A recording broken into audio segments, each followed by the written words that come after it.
50 দিনেরও কম সময় বাকি যুক্তরাষ্ট্রের 47তম প্রেসিডেন্ট নির্বাচনের। স্থানীয় সময় শুক্রবার মিনেসোটা, সাউথ ডাকোটা ও ভার্জিনিয়া অঙ্গরাজ্যে শুরু হয় আগাম ভোট গ্রহণ। ইমেইলের মাধ্যমে এই ভোট দিতে পারবেন 3 অঙ্গরাজ্যের বাসিন্দারা। অক্টোবরের মাঝামাঝি সময়ে আরও অনেক অঙ্গরাজ্য চলে আসবে আগাম ভোটের আওতায়। বিশেষ করে যেসব ভোটার ভোটের দিন উপস্থিত হতে পারবেন না তাদের জন্যই এই আগাম ভোটের ব্যবস্থা। তবে যুক্তরাষ্ট্র জুড়ে 5 নভেম্বর ভোট গ্রহণ শেষে একযোগেই প্রকাশিত হবে এসব ভোটাভুটির ফল।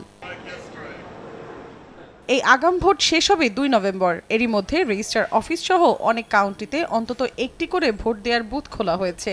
ভার্জিনিয়ার ভোটাররা 15 অক্টোবরের মধ্যে রেজিস্ট্রার অফিসে ব্যক্তিগত ইমেইল অথবা অনলাইনের মাধ্যমে ভোট দিতে পারবেন। তবে নির্দিষ্ট সময়সীমা পার হওয়ার পরও বিভিন্ন কারণে যারা ভোট দিতে পারবেন না তাদের বিষয়টি বিবেচনা করা হবে বলে জানিয়েছে স্থানীয় কর্তৃপক্ষ। নির্বাচনের দিন সন্ধ্যা 7টার মধ্যে ব্যক্তিগতভাবে জমা দিতে হবে ইমেইল ব্যালট, আর ডাকযোগে পাঠালে 8 নভেম্বর দুপুরের মধ্যে রেজিস্ট্রার অফিসে পাঠাতে হবে ভোটারদের মূল্যবান রায়। দেয়ালে দাগ নিয়ে নো টেনশন, থাকলে Rainbow Acroplast emulsion. Rainbow paints, the colour of জয়।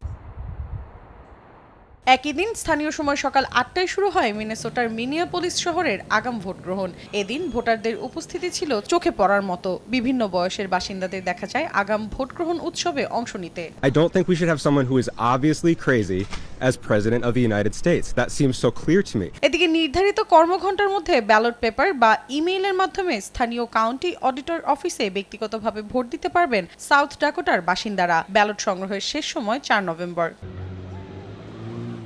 মার্কিনদের মতে আগাম ভোট দেওয়ার এই ঐতিহাসিক রীতি অত্যন্ত ফলপ্রসূ। এতে ভোটের দিন অনুপস্থিত থাকা ব্যক্তিরা আগেভাগেই জানাতে পারেন নিজের সিদ্ধান্ত। তবে বিশেষজ্ঞদের কারো কারো মতে আগাম ভোট পদ্ধতির কারণে যোগ্য প্রেসিডেন্ট নির্বাচনে প্রভাব পড়তে পারে।